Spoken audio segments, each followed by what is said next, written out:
Bonjour à tous. Je suis très heureux de vous accueillir pour cette deuxième conférence.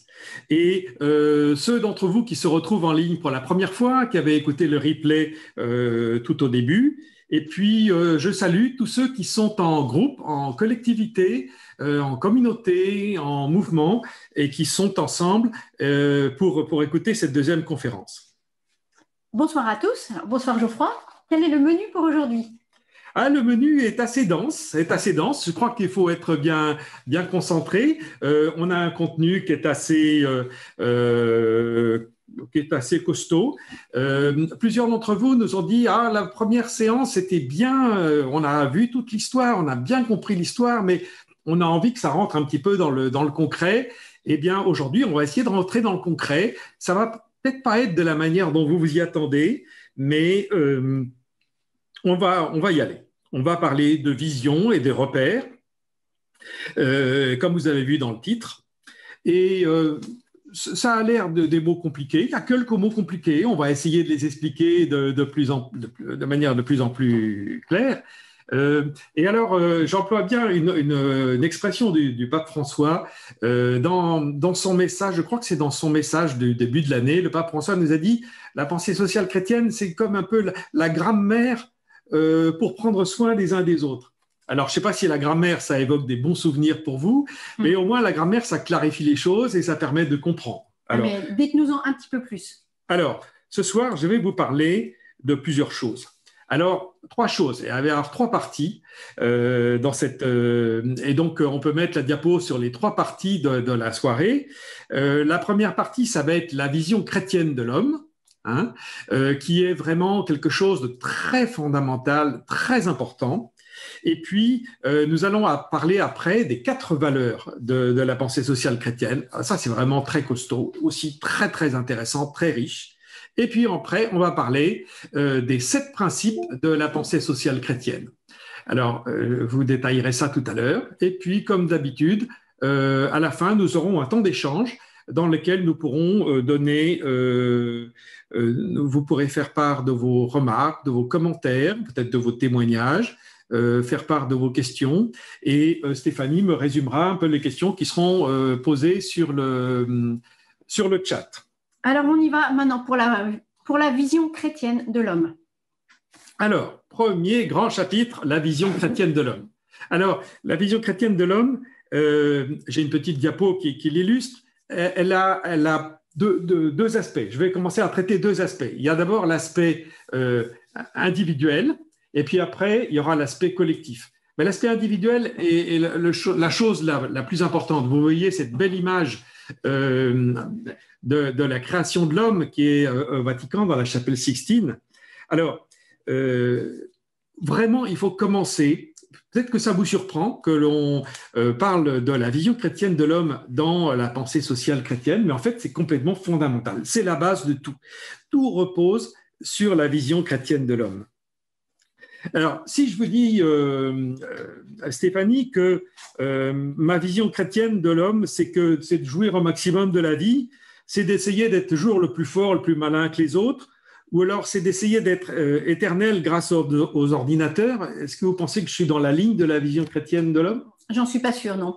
Non, alors vraiment, vous avez bien vu, parce que la vision chrétienne de l'homme, que les savants appellent. Oui. Fermez vos micros, s'il vous plaît. Fermez vraiment tous vos micros. Merci beaucoup. La vision chrétienne de l'homme, alors on appelle ça en langage savant l'anthropologie chrétienne. En fait, c'est comme un diamant qui éclaire nos vies, et c'est vraiment quelque chose de très important. Et ça vient d'où, ça? Alors, je dirais qu'il y a 4 sources principales, pour faire simple. L'Ancien Testament, avec notamment le récit de la Genèse. Il y a le Nouveau Testament, avec l'enseignement du Christ et la vie du Christ. Il y a les philosophes grecs, dont Aristote, grâce à saint Thomas d'Aquin, qui les a beaucoup étudiés, qui les a agrégés à la vision chrétienne. Et puis, récemment, il y a le Concile Vatican II, en 1965, dans un texte magnifique qui s'appelle Gaudium et Spes, Et on en a parlé la dernière fois, si vous vous souvenez, et qui traduit vraiment quelle est la vision chrétienne de l'homme. Alors, bien sûr, Vatican II a intégré toute l'expérience des chrétiens depuis le Christ, et puis aussi l'apport des théologiens et des philosophes, que ces philosophes soient chrétiens ou non d'ailleurs. Alors, maintenant, on sait d'où ça vient, mais qu'est-ce que c'est exactement? Alors, aspect individuel. Alors, aspect individuel, je vais présenter cette vision qui est extrêmement riche et extrêmement fondamentale. Alors, d'abord, l'homme a été créé par amour, à l'image et à la ressemblance de Dieu. Il a été créé homme et femme. Donc, comme Dieu nous crée à son image, comme Dieu est créateur, eh bien, il nous a créés comme créateurs pour qu'on poursuive la création. Bien sûr, avec une préférence pour qu'on poursuive la création en la préservant et non pas en la détruisant. Là, c'est un point de vigilance majeur. Deuxièmement, l'homme est marqué par le péché. Donc, ça veut dire qu'en permanence, dans chacun d'entre nous, il y a la lutte entre la lumière et les ténèbres. Hein? Est-ce que je vais du côté de la lumière ou est-ce que je suis attiré par les ténèbres? Alors après, il y a un autre aspect que l'homme est corps et âme. L'homme est corps et âme, ça veut dire qu'il doit aimer et respecter son corps. C'est quelque chose d'extrêmement important. Alors après, l'homme est doué d'intelligence, de vérité et de sagesse. Alors, c'est important d'avoir l'équilibre entre l'intelligence et la sagesse. Parce que l'homme, on voit que l'intelligence de l'homme n'a pas de limite, et on le voit encore ces temps-ci avec tout ce qu'on peut imaginer, avec le transhumanisme, avec toutes les imaginations possibles de la science pour fabriquer le vivant, faire des choses un petit peu curieuses, des chimères entre les hommes et les animaux, des choses qui peuvent nous donner le tournis et qui vraiment peuvent nous interroger. C'est pour ça que la sagesse, c'est quelque chose d'important pour permettre d'équilibrer les créations et la créativité de l'homme qui est quelquefois infinie et quelquefois apprenti sorcier, avec la sagesse qui consiste à dire est-ce que tout ça est bien au service de l'homme? Voilà. Donc, voilà ce qu'on peut dire sur cette intelligence et la sagesse. Autre aspect de la vision de l'homme, l'homme est doté d'une conscience morale. C'est vraiment le cœur, on en a vu tout à l'heure, hein, par rapport à l'intelligence, à la science et à la sagesse. La conscience morale, c'est dire c'est la conscience du bien, de ce qui va dans le bon sens ou pas. Et alors, dans l'Évangile, il y a un exemple très précis des Juifs qui amènent une femme adultère et qui leur disent « Nous, la loi nous dit que ces genres de femmes, il faut les lapider ». Eh bien, le Christ fait appel à leur conscience et leur dit, écoutez, en conscience, dites-nous ce que vous pensez faire. Est-ce que vous-même, vous n'avez jamais péché? Et si jamais vous n'avez jamais péché, allez-y, jetez la première pierre. Et ils s'en vont tous les uns après les autres. C'est là où la différence qu'a apportée par le Christ, qu'il a apporté une vision de la conscience par rapport au peuple de la Bible qui était plutôt dans la loi.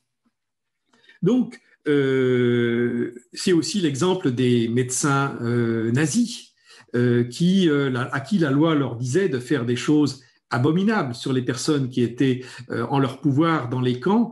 Et eh bien, certains ont dit non, et d'autres ont dit non, c'était la loi, c'était permis, c'était autorisé. Eh bien, le procès de Nuremberg a montré qu'effectivement, eh bien, la conscience de l'homme, elle est au-delà de la loi. Si une loi injuste et inique me permet de faire quelque chose, est-ce que je vais le faire? Non, parce que ma conscience va pouvoir me dire je ne dois pas aller là. Un autre aspect extrêmement important, c'est que l'homme a été créé libre. Alors, libre d'agir, libre de répondre ou non au plan de Dieu. Donc l'homme est libre de faire le bien ou le mal. On n'est pas des robots. D'où l'existence du mal sur la terre, le mal qui vient des hommes, je ne parle pas des tremblements de terre. Hein. Alors l'homme est mortel, il est fragile, il est touché par la souffrance, par les limites, par le handicap, par le vieillissement. Ce n'est pas le no-limite ou la toute-puissance prônée par certains. Enfin, Dieu s'est incarné dans l'homme par le Christ. Ça change beaucoup de choses. Non seulement l'homme a été créé par Dieu, mais le Christ est incarné dans l'homme. Le Christ a partagé notre humanité en tout point, sauf le péché.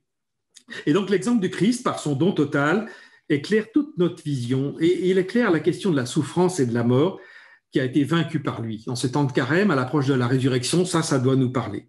Le Christ, il est venu nous sauver, il est venu nous tirer de notre humanité, nous attirer à lui. Et en plus, le Christ nous invite à trouver dans chacun de nos frères, dans le plus petit de nos frères, à le trouver lui-même, le Christ. Ce que vous avez fait au plus petit d'entre les miens, c'est à moi que vous avez fait. Donc, vous voyez, c'est cet ensemble qui est le fondement du principe de la dignité de l'homme et le principe de la dignité de la personne humaine que je décrirai tout à l'heure. Donc, la base de la pensée sociale chrétienne, c'est de considérer l'homme comme une personne dans toutes les situations et à tous les moments de sa vie, depuis le début jusqu'à la fin. Et donc les philosophes décrivent cette vision de l'homme comme le personnalisme. Bien sûr, tous les aspects de foi ne sont pas partagés par tous les philosophes, mais déjà, c'est ce qu'on appelle une vision de l'homme. L'homme est une personne, un homme debout, et non pas un individu ballotté par ses appétits, par ses sens, etc. Voilà pour l'aspect individuel. Alors maintenant, si on passe aux aspects collectifs ou communautaires, qu'en est-il? Alors là, on va sur un terrain qui est extrêmement intéressant. Les aspects collectifs, vous voyez l'image, une belle image qui montre comment nous pouvons solidairement franchir des choses impossibles ou difficiles. Donc, la pensée sociale chrétienne nous dit que l'homme a une vocation communautaire et sociale. C'est le fameux grand commandement d'amour. Tu aimeras le Seigneur, ton Dieu, et ton prochain comme toi-même. Donc l'amour de Dieu est inséparable de l'amour du prochain. Moi, j'aime beaucoup cette prière, cette invitation qu'on a eue dans un récent office. Ayez pour vos frères la tendresse du Père. Ça veut dire la tendresse que le Père a à votre égard. Donc, le développement de l'homme est lié à celui de la société. Comme dit Gaudium et Spes, c'est par l'échange avec autrui, c'est par la réciprocité des services, par le dialogue avec ses frères, que l'homme grandit dans toutes ses capacités et peut répondre à sa vocation. Donc, en fait, l'homme est appelé à la recherche du bien commun. Et un autre passage de Gaudium et Spes nous dit « Tout groupe doit tenir compte des besoins et des légitimes aspirations des autres groupes, et plus encore du bien commun de l'ensemble de la famille humaine. » Voyez. Alors, on verra tout à l'heure le zoom sur ce thème du bien commun qui est vraiment complètement central. Alors, pour résumer sur les aspects collectifs, mais aussi sur les aspects individuels, pour résumer l'ensemble de cette vision chrétienne de l'homme, cette vision de la personne avec sa dignité fondamentale et également avec sa dimension collective, c'est vraiment les fondements de la pensée sociale chrétienne. Et tout ce que nous allons voir ensuite, là, dans la fin de cette conférence, mais également lundi prochain, tout ça découle de cela. L'homme est appelé à trouver le sens de sa vie par ce qu'il fait pour les autres, par les autres, avec les autres, voyez, et éclairé par l'exemple du Christ. Et je pense que dans ce milieu de carême, dans lequel nous sommes invités à réfléchir à la place que nous avons vis-à-vis des autres, la place que les autres ont vis-à-vis de nous, bien voilà, c'est un beau terrain de réflexion. Voilà, alors après avoir détaillé cette vision chrétienne de l'homme, maintenant Geoffroy va nous présenter les 4 valeurs de la pensée sociale chrétienne. Voilà, alors on peut mettre une image. Voilà. Vous les voyez elles sont à l'écran, ces 4 valeurs. Je vais commencer dans l'ordre en commençant par le haut et par la vérité. Après, nous allons aborder la liberté. Nous passerons après sur la justice et sur l'amour. Pourquoi ce schéma? Ça montre que toutes ces valeurs, elles sont connectées entre elles, elles sont reliées entre elles et elles sont extrêmement importantes. Alors, c'est ce qu'on appelle des valeurs sociales et elles éclairent les relations que les hommes doivent avoir entre eux pour avoir une structuration, une bonne structuration de la société. Et bien sûr, au service de la dignité de la personne. Tout à l'heure, nous allons voir les principes. Eh bien, ces valeurs et ces principes sont complémentaires. Et on voit très bien, chacun d'entre vous peut réfléchir sur la manière dont la société est organisée, avec ce qui sous-tend la société. On voit très bien que quand la vérité n'est pas présente, quand la liberté n'est pas présente, quand la justice n'est pas présente, quand l'amour n'est pas présent dans une société, dans un groupe, dans une famille, eh bien, ça ne va pas. On est dans quelque chose d'inhumain, qu'on est dans quelque chose de dur, dans une société qui ne fonctionne pas bien. Donc, et à ce moment-là, les personnes ne sont pas respectées, le groupe ne fonctionne pas normalement.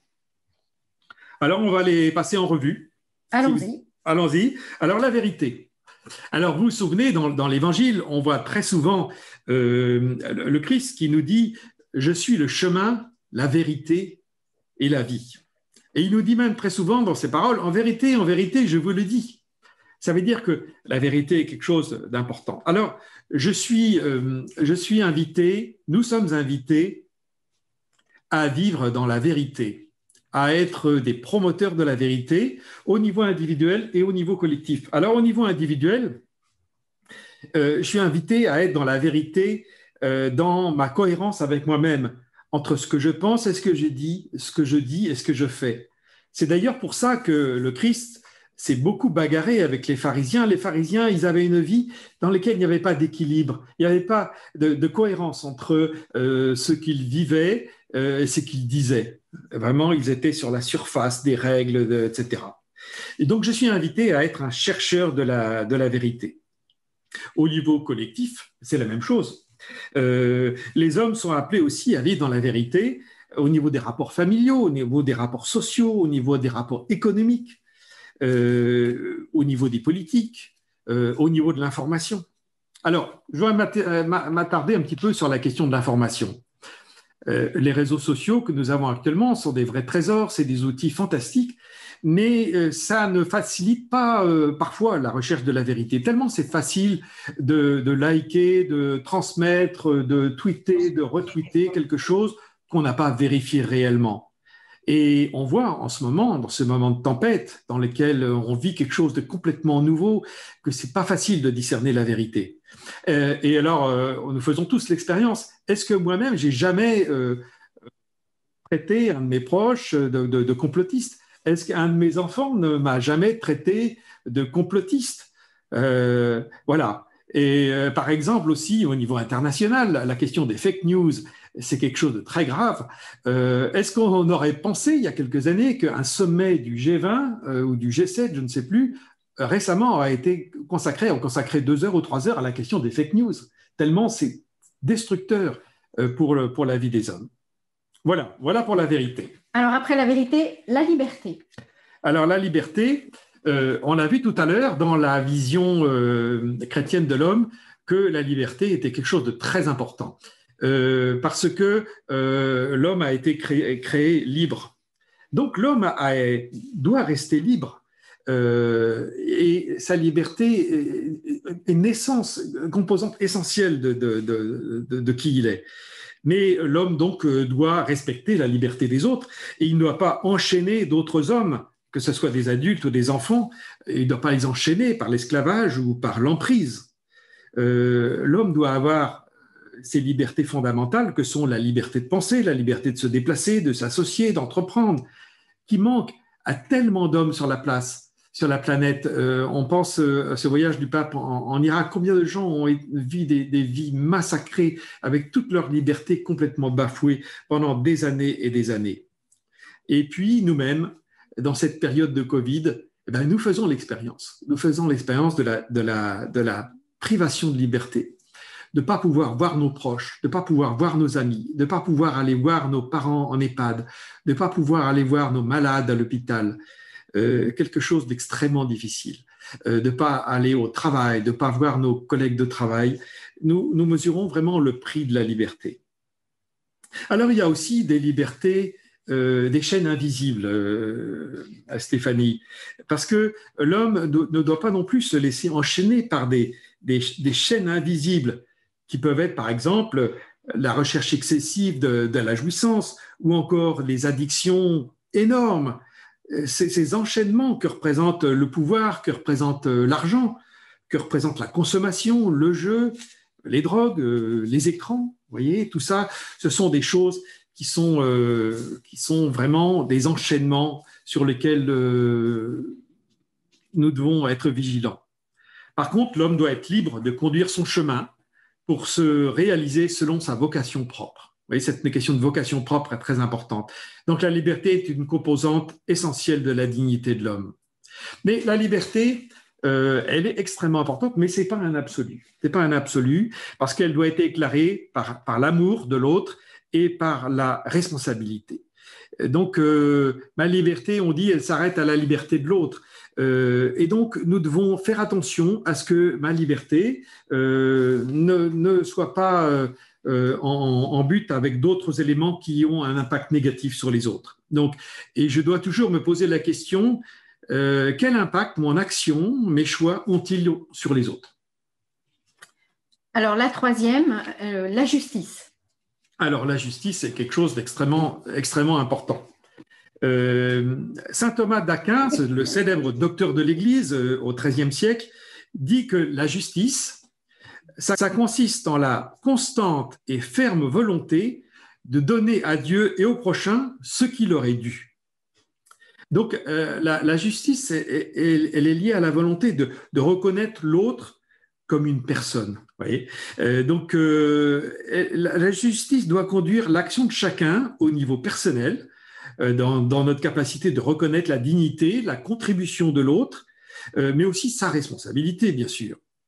La justice, c'est pas seulement le respect de la loi. On l'a vu tout à l'heure avec Nuremberg, mais encore dans notre pays, il peut y avoir des lois qui sont pas si justes que ça et sur lesquelles nous devons apprendre à avoir du recul. Hein. Donc, bien sûr, la justice doit être présente pour la conduite des affaires publiques. C'est ce qu'on appelle l'énorme question de la justice sociale, qui est un sujet majeur. On y reviendra dans la suite. Donc, la justice est un facteur important pour la paix entre les hommes, mais pas seulement, car la justice seule ne suffit pas. Elle doit être éclairée par l'amour, que nous allons voir, qui est la quatrième valeur, et par la solidarité, qui est un principe qu'on va voir dans la deuxième partie. Alors, allons-y pour l'amour. Alors, l'amour. Dernière valeur. Enfin, quatrième valeur. Last but not least, donc l'amour, si c'est en dernier, c'est que c'est l'alpha et l'oméga de la pensée sociale chrétienne, c'est l'alpha et l'oméga du message du Christ, du message de Dieu. Notre Dieu est un Dieu d'amour. Donc, c'est la valeur suprême. Et l'amour doit être la source intérieure pour les trois autres. C'est la source pour la vérité, c'est la source pour la justice et c'est la source pour la liberté. L'amour stimule nos actions responsables pour viser à construire une société harmonieuse entre les hommes.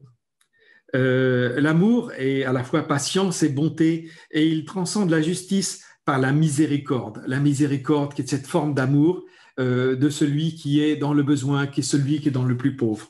Et chacun d'entre nous a ses pauvretés. Et au final, l'amour est une force qui peut renouveler les structures, qui renouveler les normes et les organisations. C'est l'amour qui produit la paix, c'est l'amour qui produit l'unité et c'est l'amour qui produit la fraternité. Alors, voilà, Stéphanie, j'ai terminé le panorama de ces 4 valeurs. Un petit mot de conclusion sur ce sujet. En fait, ces valeurs sont des repères très importants pour nos vies, que ce soit au niveau familial ou que ce soit à tous les niveaux d'organisation de la société jusqu'à la communauté humaine tous ensemble. Chacun d'entre nous est invité à cultiver ces valeurs, à voir quelle place elles ont dans nos vies, mais aussi à les partager. Et par exemple, la famille, c'est le premier lieu d'apprentissage de la vie en société et ça doit être le lieu d'apprentissage des valeurs. Et le rôle des parents et des éducateurs, s'il n'y a pas de parents, eh bien, il est très important pour tout ça. Voilà. Il y a du travail encore. Alors maintenant, nous allons passer aux principes, les fameux 7 principes de cette pensée Les fameux sociale. 7 principes. Alors, voilà, merci à Olivier qui passe les diapos. Et nous allons passer en revue ces 7 principes. Et on va commencer par le bas, avec le principe 0, la dignité de l'homme. Après, nous allons passer au principe de la recherche du bien commun. Après, nous allons passer à la subsidiarité et la participation. Après, nous allons traiter ensemble solidarité et destination universelle des biens. Et après, nous parlerons de choix préférentiels pour les pauvres. Alors, n'ayez pas peur, ces mots sont peut-être un tout petit peu compliqués ou vous demandez bien qu'est-ce qu'il y a derrière tout ça. Rassurez-vous, on va expliquer tout ça. Alors, je vais adopter un schéma un petit peu commun, une trame commune pour chacun des principes. C'est qu'au début, je vais présenter le principe et puis Stéphanie me demandera dans quel domaine de la vie, dans quel domaine de la société ça s'applique. D'accord. Je compte sur vous pour me rappeler à chaque fois ces 2 parties. Et se rappeler quand même que le temps passe. Comment on est au point de vue timing? Je pense qu'on est pas mal, il ne faut pas trop traîner quand même, mais c'est bien. Bon, plutôt pas mal. On est plutôt pas mal. Eh bien. Alors, commençons. Quel est ce principe de dignité? Alors, le principe de la dignité de l'homme est un principe, c'est le principe 0, comme on dit. C'est celui qui est en bas. C'est le principe fondamental et il se déduit directement de la vision chrétienne de l'homme. D'ailleurs, on en a parlé tout à l'heure dans la vision chrétienne de l'homme. C'est le fondement de tout. Le Créateur, il peut dire à chacun de nous, avant même de te former dans le ventre maternel, je t'ai connu. Nous avons été conçus dans le cœur de Dieu. Nous sommes dans le plan de Dieu. Et donc, chacun de nous est le fruit d'une pensée de Dieu. Chacun de nous est aimé, chacun de nous est voulu, chacun est nécessaire, comme c'est redit si bien par le pape François dans Laudate aussi.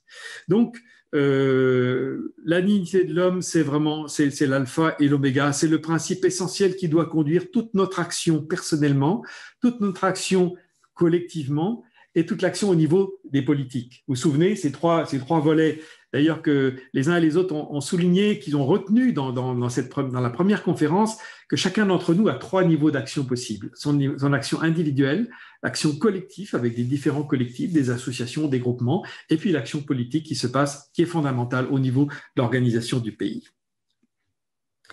Alors, concrètement, comment cette dignité de l'homme s'applique-t-elle? Dans quel domaine elle s'applique? Eh bien, je reprendrai volontiers un texte de Gaudium et Spes. Je vous rappelle que c'est le Concile Vatican II en 65. Il faut rendre accessible à l'homme tout ce dont il a besoin pour mener une vie vraiment humaine. Par exemple, la nourriture, le vêtement, le toit, le droit de choisir librement son état de vie et de fonder une famille, le droit à l'éducation, au travail, à la réputation, au respect, à une information convenable, le droit d'agir selon la droite règle de sa conscience, le droit à la sauvegarde de sa vie privée, à une juste liberté, y compris en matière religieuse. D'ailleurs, tout ça, c'est repris dans la Déclaration universelle des droits de l'homme, qui a été publiée par les Nations Unies en 1948. Et elle dit cette déclaration, elle dit dans le préambule, considérant que la reconnaissance de la dignité inhérente à tous les membres de la famille humaine et de leurs droits égaux et inaliénables constitue le fondement de la liberté, de la justice et de la paix dans le monde, etc., etc. Et dans l'article 1er, il est dit « Tous les êtres humains naissent libres et égaux en dignité et en droit. Ils sont doués de raison et de conscience et doivent agir les uns envers les autres dans un esprit de fraternité. » Donc, vous voyez, la base de la dignité, c'est déjà de pouvoir vivre. D'ailleurs, on l'emploie bien dans le langage courant, vivre dignement. Vivre dignement. Hein. Alors, il y a également d'autres types d'atteintes à la dignité de l'homme. C'est bien sûr les conditions extrêmes des personnes malades, des personnes en fin de vie, des personnes avec un handicap ou qui sont dans la rue. Le droit à avoir une sépulture, le droit à avoir un accompagnement spirituel. Et on a bien vu que dans ces temps de Covid, il y a beaucoup de ces essentiels de la dignité de l'homme qui ont été mis à mal, qui ont été difficiles, vraiment, ça a été quelque chose d'extrêmement difficile. Il y a aussi d'autres atteintes à la dignité, c'est ce qui constitue la violation de l'intégrité de la personne. Tout ce qui est les mutilations, tout ce qui est la torture physique ou la torture morale, les contraintes psychologiques, l'emprise, voilà, tout ça, ce sont des atteintes terribles à la dignité de l'homme. Et puis aussi, bien sûr, tout ce qui sont les offenses à la liberté, les conditions de vie, on en a parlé aussi, mais tout ce qui est l'insécurité permanente que vivent bon nombre de nos concitoyens sur la planète, dont on ne se rend pas compte. Ce que vivent aussi certaines personnes dans certains quartiers, dans certaines villes de notre pays, dans certains immeubles, voilà, certains collectifs dans lesquels la vie quotidienne est difficile. Alors, bien sûr, on a des pays dans lesquels il y a les emprisonnements arbitraires, il y a la déportation, il y a l'esclavage, il y a la prostitution, le commerce des femmes et des jeunes. Vous voyez, donc tout ça, ce sont des choses qui sont vraiment des obstacles à la dignité. Malheureusement, la liste est un peu longue. Je vais continuer. Tout ce qui s'oppose à la vie, les homicides, les génocides, l'avortement, l'euthanasie, tout ça, ce sont des choses qui sont des atteintes à la dignité. Et puis, il y a tout ce qui concerne le travail. Au sens large, dans le travail, dans l'activité professionnelle, que ce soit dans une entreprise, dans une administration, un hôpital, une école, tout ça, ça peut contribuer ou non à la dignité de la personne. Le travail aussi, on l'a vu ces derniers temps, le télétravail pose de grosses difficultés. Alors, la question que chacun d'entre nous peut se poser, et qu'on peut se poser peut-être spécifiquement pendant ce temps de carême, c'est quelle part est-ce que je prends à maintenir ou à restaurer la dignité des personnes de mon territoire, de ma famille, de mon environnement, de mon travail. Voilà, une petite réflexion que l'on peut mener. Alors, après ce principe de dignité, passons au principe du bien commun. Alors, le principe du bien commun, comme on le voit bien sur ce diapo, c'est ce qu'on appelle un principe premier. C'est-à-dire que c'est vraiment, c'est pas la deuxième fondation, mais c'est la première fondation, et c'est quelque chose d'extrêmement important. Alors, Gaudium et Spes dit, Concile Vatican II, le bien commun, c'est cet ensemble de conditions sociales qui permettent tant au groupe qu'à chacun de leurs membres d'atteindre leur perfection d'une façon la plus totale et la plus aisée. Alors, je conçois que ce sont des mots un petit peu compliqués, c'est un langage. Alors, j'ai employé une image pour être un petit peu plus clair. Pour bien comprendre ce que c'est que le bien commun, on va partir de deux types de sociétés. Une société qui serait des sociétés extrêmes, une société qui serait individualiste vraiment au maximum, dans lesquelles une seule chose compte, c'est le bien et l'intérêt sacré de chaque personne. Et puis à l'opposé, une société complètement collectiviste, dans laquelle seul compte l'intérêt du collectif aux dépens de la liberté et des droits de chacun. Donc vous voyez les deux extrêmes. Eh bien, la société du bien commun, c'est une société qui trouve l'équilibre entre ces deux extrêmes, l'équilibre entre ces deux tendances et ces deux nécessités. C'est-à-dire qu'il faut qu'il y ait un équilibre entre le bien-être et l'épanouissement de chaque personne, et puis entre le bien du groupe, le bien du collectif, que ce soit à tous les niveaux. Le premier collectif, ça va être une famille, ça peut être un immeuble, ça peut être ma rue, ça peut être mon village, ça peut être mon pays, ma région, ça peut être mon entreprise, mon association, ça peut être ma paroisse, ça peut être mon église, et ça peut être l'humanité entière. Alors, donc, la société du bien commun, c'est-à-dire que nous sommes appelés à être à la recherche du bien commun, c'est une société dans laquelle les responsables des groupes sont attentifs au bien-être de chaque personne, mais aussi dans laquelle chacun des composants du groupe sont attentifs au bien du groupe. Et donc, chacun se sent concerné dans le bien du groupe. Donc, il faut qu'il y ait ce juste équilibre. Alors, je vais prendre un exemple. Par exemple, dans un immeuble, dans un immeuble avec 10 étages, eh bien, le bien commun, c'est ce qui concerne tout le monde. Alors, ça peut être aussi bien l'étanchéité du toit, ça peut être la bonne fermeture de la porte, ça peut être le bon fonctionnement de l'ascenseur, mais c'est aussi le respect par chacun des règles de fonctionnement, la propreté des parties communes, le respect du repos de chacun, la nuit, mais aussi, ça peut être aussi un esprit d'entraide. Voilà une petite approche de ce que peut être le bien commun. Alors, le pape Benoît XVI, dans Caritas in Veritate, vous savez, c'est une des grandes encycliques qu'on a vues la dernière fois, il exprime les choses de manière moi, que j'aime bien. Il dit « Aimer quelqu'un, c'est vouloir son bien et mettre tout en œuvre pour cela. Mais à côté du bien individuel, il y a le bien lié à la vie en société, le bien commun. C'est le bien du nous tous, qui est constitué d'individus, de familles, de groupes intermédiaires qui forment une communauté humaine.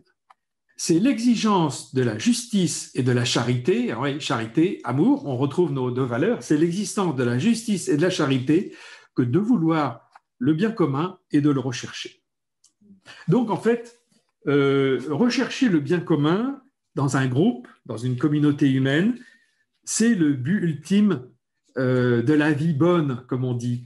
C'est aussi un principe éthique de recherche d'un équilibre dans la société. Donc, c'est cette vision du vivre ensemble de la pensée sociale chrétienne, et c'est une recherche permanente parce que ce but n'est jamais atteint. On n'arrive jamais à un parfait équilibre entre le bien commun du groupe et l'épanouissement parfait de chacun. Mais c'est une tendance, c'est une étoile vers laquelle on doit être tendu. Alors, bien sûr, il y a un lien avec le principe de la solidarité que l'on va voir tout à l'heure. Parce que Jean-Paul II nous dit dans une des encycliques dont on a parlé, il dit « La solidarité, ce n'est pas un sentiment de compassion vague ou d'attendrissement superficiel pour les maux subis par tant de personnes proches ou lointaines. Au contraire, c'est la détermination ferme et persévérante de travailler pour le bien commun, c'est-à-dire pour le bien de tous et de chacun. » Écoutez bien ce qui termine, parce que tous, nous sommes vraiment responsables de tous. Donc voilà, c'est la notion de communauté humaine dans laquelle chacun d'entre nous doit être attentif à l'autre. Donc, on pourrait aussi faire le lien avec la question des droits et des devoirs. Dans notre société, on est très attentif à nos droits, mais sommes-nous aussi attentifs à nos devoirs? Donc, la recherche du bien commun, c'est la recherche de l'équilibre entre les droits et les devoirs. C'est vrai que chacun d'entre nous doit être respecté dans ses droits, dans sa vie, dans ses aspirations, mais chacun d'entre nous doit se sentir concerné par le bien du groupe. Donc, c'est le contraire d'une société individualiste, hein, comme le sont de plus en plus nos sociétés. Alors, quel domaine concret encore cela concerne-t-il? Quasiment tout. Quasiment tous les domaines de la vie, parce que nous faisons partie de multiples groupes. Ça peut être d'abord la famille, hein, le bien commun de la famille, mais ça peut être aussi nos amis, le bien commun de nos amis. Ça peut être aussi des groupes humains par catégorie. Les femmes, les hommes, on parle beaucoup récemment de la journée des femmes, les violences faites aux femmes, les problèmes spécifiques qu'ont les femmes. Ça peut être les hommes, ça peut être les enfants, ça peut être les personnes âgées, ça peut être les personnes handicapées, ça peut être les étudiants. Vous voyez, en ce moment, on parle beaucoup de difficultés, du mal-être des étudiants. Alors, bien sûr, autre groupe, on en a parlé tout à l'heure, l'immeuble, ma rue, mon quartier. Ça peut être aussi, bien sûr, toutes les collectivités territoriales, mon département, mon canton, mais aussi ma région, vous voyez. Mais alors, les collectifs qui peuvent exister, ça peut être les associations, ça peut être les groupes professionnels. On peut parler du bien commun des boulangers d'un pays, le bien commun des coiffeurs, des agriculteurs. Une catégorie peut souffrir globalement. Actuellement, les gens du spectacle souffrent spécifiquement en tant que… qui est-ce qui est attentif au bien commun des gens du spectacle, des gens de la restauration? Vous voyez, ce sont des choses difficiles. Alors, en entreprise, le bien commun peut s'apprécier à l'intérieur et à l'extérieur.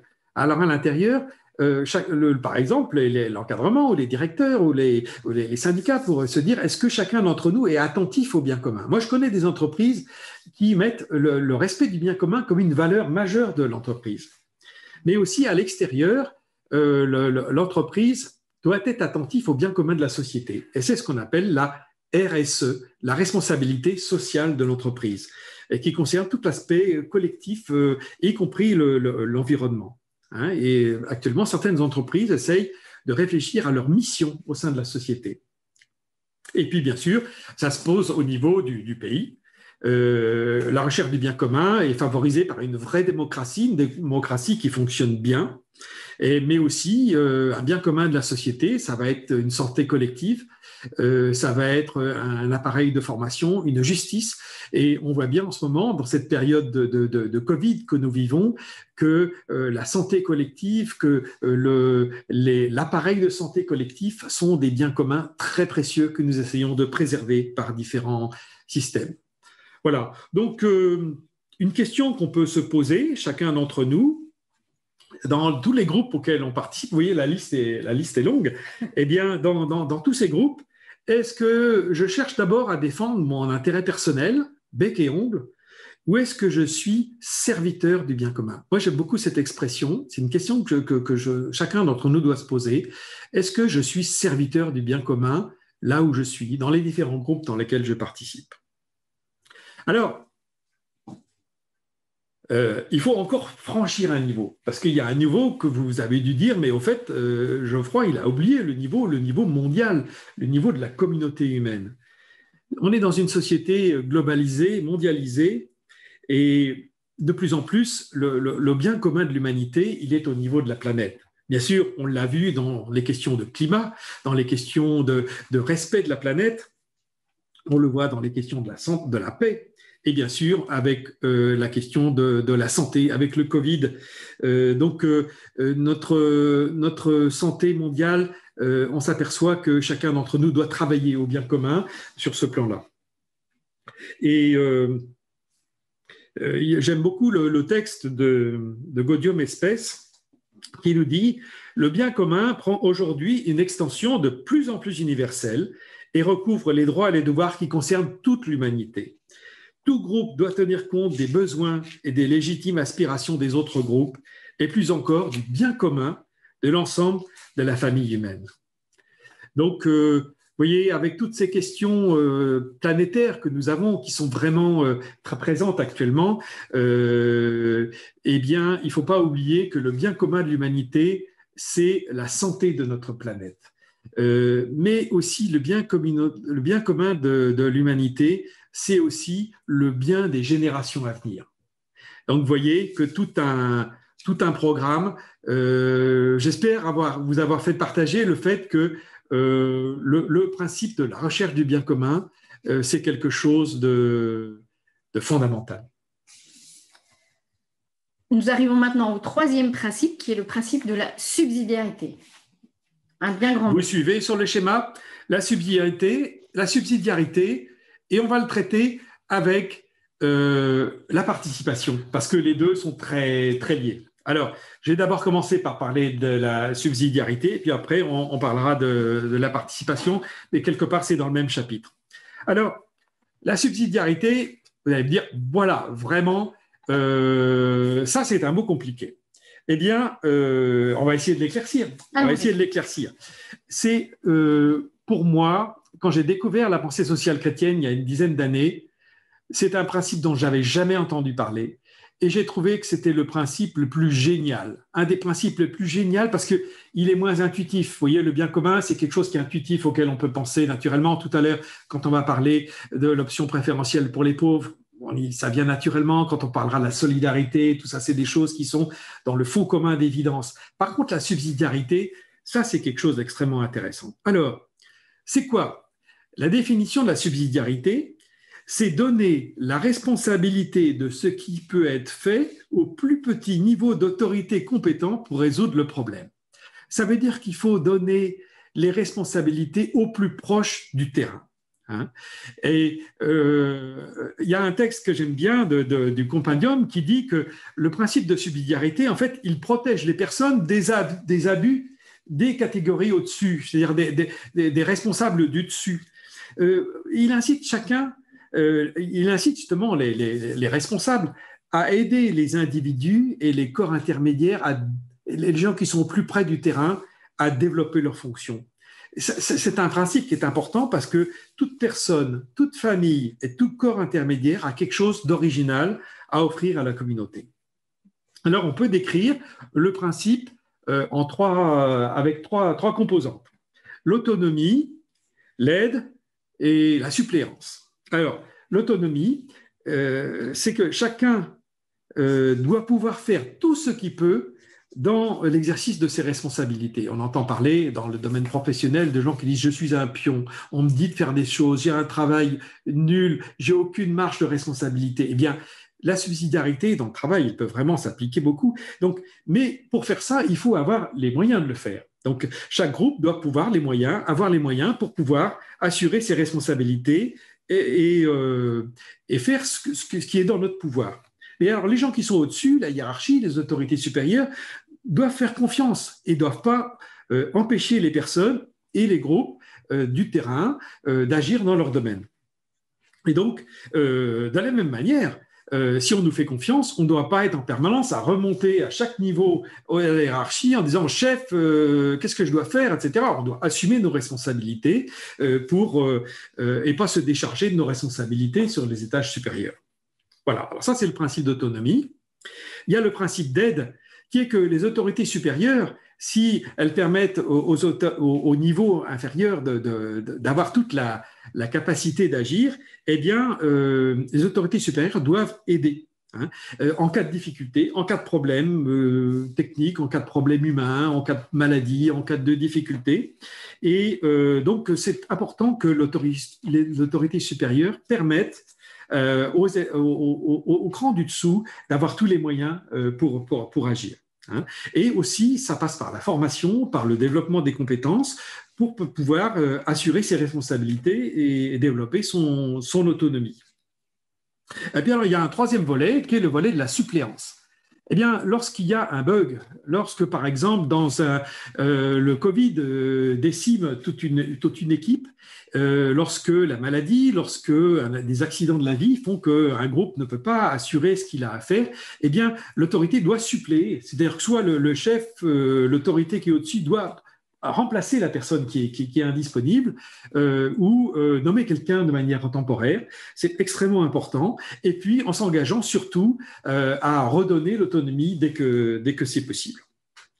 Alors, on a des illustrations dans la Bible qui sont célèbres. C'est par exemple lors de la multiplication des pains, il y avait 5000 personnes, les disciples viennent auprès du Christ en disant « Chef, il faudrait leur donner à manger. » Parce que là, il y a 5000 personnes, ils n'ont rien à manger, et puis le soir arrive. Et alors le Christ dit aux disciples, eh bien, allez-y, donnez-leur à manger. Donc, ça veut dire le Christ donne la main. Le Christ donne la main, vous allez bien trouver une solution. Et alors, il est là et il les aide. Il les aide. Effectivement, les paniers se multiplient et tout le monde aura ce qu'il faut à manger. Mais ça va ? Oui. Je vois quand même que le temps passe alors, et que nous avons encore beaucoup de choses à voir. Peut-être qu'il faudrait qu'on avance un petit peu plus vite. Alors, vous voulez qu'on passe au domaine d'application ? On en a déjà beaucoup parlé. La famille, l'entreprise, la petite collectivité, la collectivité complète, l'Union européenne, etc. Voilà, tout à fait. Peut-être qu'on pourrait parler directement de la participation. Alors, on passe de la participation.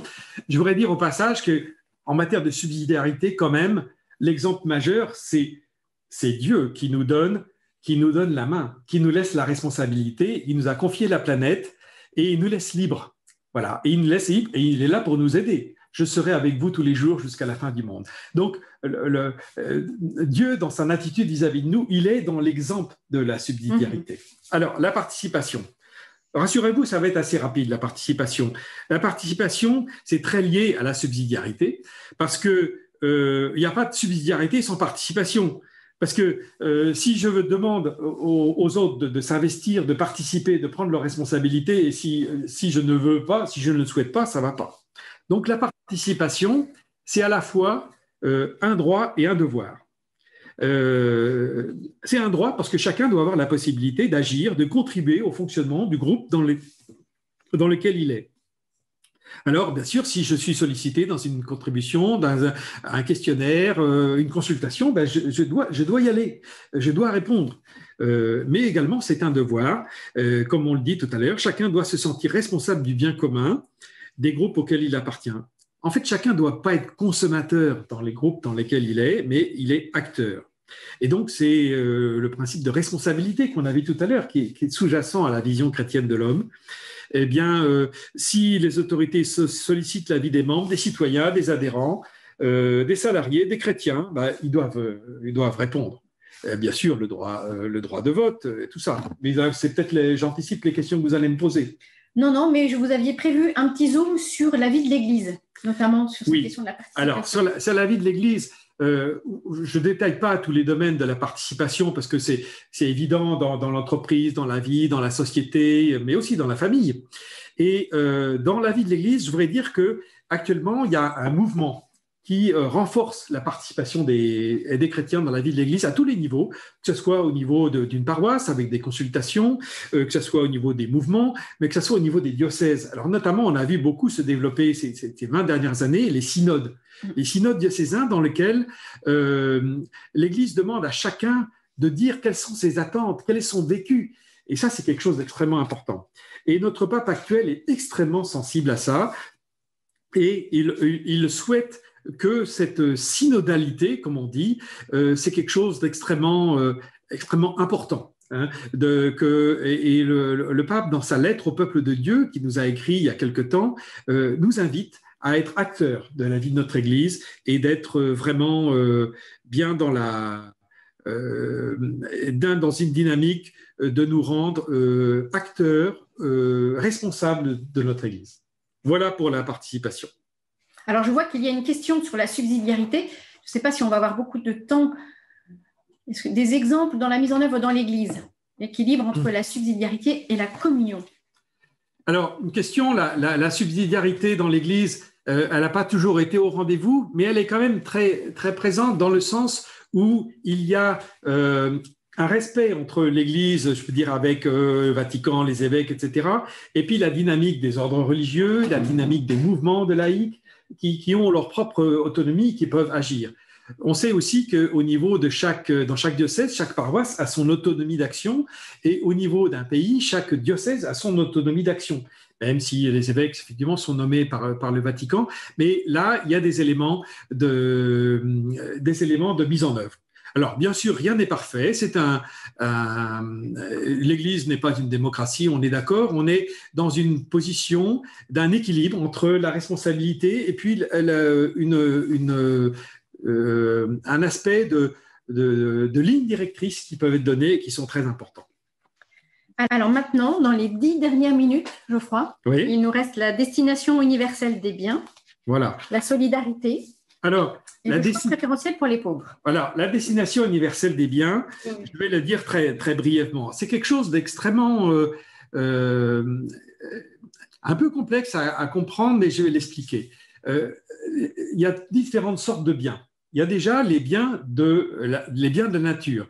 Tous les biens de la nature sont à destination de tous. On voit bien qu'il en est loin et on voit bien que chacun doit être garant que les biens de la nature vont être également répartis entre tous. Mais surtout, l'Église nous interpelle par ce principe sur les biens matériels et les biens immatériels, mais aussi les talents.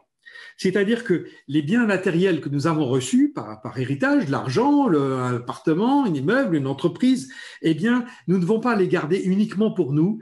Nous devons permettre en sorte qu'elles permettent aux autres de grandir, aux autres de se réaliser. Il ne s'agit pas du tout d'être dans une dimension de collectivisme, mais de faire en sorte que nous avons la chance, nous devons avoir une reconnaissance, une gratitude, la chance que nous avons eue de recevoir des choses, des biens matériels, eh bien, elles doivent permettre d'être mises à disposition ou de faire vivre ou de faire grandir les autres. C'est la même chose pour nos talents. C'est la fameuse parabole des talents. Nos talents, nos richesses, notre éducation, notre santé doivent être mis à disposition des autres par nos engagements, par nos implications dans la société pour permettre de construire le bien commun et de faire grandir les autres. Donc, vous voyez, ça, c'est quelque chose d'extrêmement important. Donc, c'est la réflexion chrétienne sur la propriété qui dit la propriété privée, elle est permise, elle est reconnue par la pensée sociale chrétienne, mais ça ne doit pas être un absolu. Chacun d'entre nous doit avoir la conscience que cette propriété, elle doit permettre aussi aux autres de vivre et de grandir. Alors, voilà pour la destination. J'ai fait bref. C'était parfait. Alors, la destination, la solidarité, et le choix préférentiel pour les pauvres. Effectivement, Christian nous dit il faut tenir compte des dons que chacun a pu recevoir et faire confiance. Je suis parfaitement en phase avec ça. Savoir reconnaître que nous avons eu des dons et savoir ne pas les garder pour nous. Je crois que c'est quelque chose qui est extrêmement important et qui est vraiment compris dans la destination universelle des biens. Alors, la solidarité, la vision chrétienne de la solidarité, elle est double. Il y a la vision classique pour tout un chacun qui est le plus fort doit être solidaire du plus faible. Bon, c'est la notion de solidarité, d'attention de ceux qui ont plus reçu par rapport à ceux qui ont moins reçu. Mais et ça se traduit par l'option préférentielle pour les pauvres ou le choix préférentiel pour les pauvres qu'on verra tout à l'heure. Il y a aussi un autre aspect dans la solidarité, c'est-à-dire que nous, en tant que communauté humaine, nous sommes une communauté solidaire. C'est-à-dire que nous sommes tous dans le même bateau. Nous sommes tous dépendants les uns des autres. Nous sommes tous confiés les uns aux autres. J'aime beaucoup cette formule, nous sommes tous confiés les uns aux autres. C'est un très beau texte que je vous invite à voir sur le site du Vatican, qui a été publié par le Vatican au début du Covid, en disant nous sommes, avec cette pandémie, nous prenons conscience que nous sommes reliés les uns aux autres, que nous sommes dépendants les uns des autres au niveau de la communauté humaine mondiale, mais au niveau d'une ville, au niveau d'une commune, au niveau d'une famille. Si l'un ou l'autre ne fait pas attention, il peut entraîner des conséquences graves. Donc nous sommes tous reliés les uns aux autres. Et c'est bien dit dans un texte magnifique de l'Épître aux Corinthiens, quand il compare la communauté humaine aux membres d'un même corps, et il dit si un membre souffre, tous les membres souffrent. C'est quelque chose d'extrêmement important. Et le pape François, il a rassemblé tout ça dans cette fameuse encyclique magnifique, Fratelli Tutti, en appelant à la fraternité entre la communauté humaine, en prenant ce bel exemple de la parabole du bon samaritain. Voilà. Alors, les domaines d'application de la solidarité, bon, c'est facile, c'est tous les domaines de la vie humaine, de la famille jusqu'à l'ensemble du monde, l'Église, les entreprises.